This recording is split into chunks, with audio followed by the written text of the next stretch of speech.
Il est en aluminium brossé, ressemble plus à un cube qu'à une tour et compte bien faire sa place entre les Mac et PC.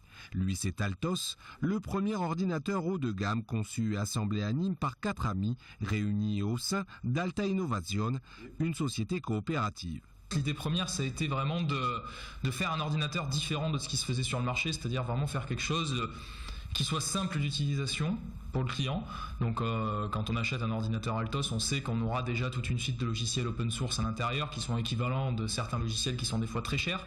Donc open source, ça veut dire gratuit et légal. En plus, on peut installer les logiciels en fonction de ce que le client demande et on lui transfère les anciennes données qu'il avait à l'intérieur. Une notion de prestation et de service qui est une des spécificités de la marque. Outre le fait que c'est assemblé ici par nos soins et pas quelque part à Taïwan ou en Chine, c'est aussi le fait que quand un client nous achète un Altos, c'est nous qui le livrons en main propre, c'est nous qui l'installons. Lancée en décembre 2013, la gamme compte 4 modèles qui vont de 600 à 1600 €, des ordinateurs équipés des dernières innovations comme les capteurs biométriques ou les disques durs SSD.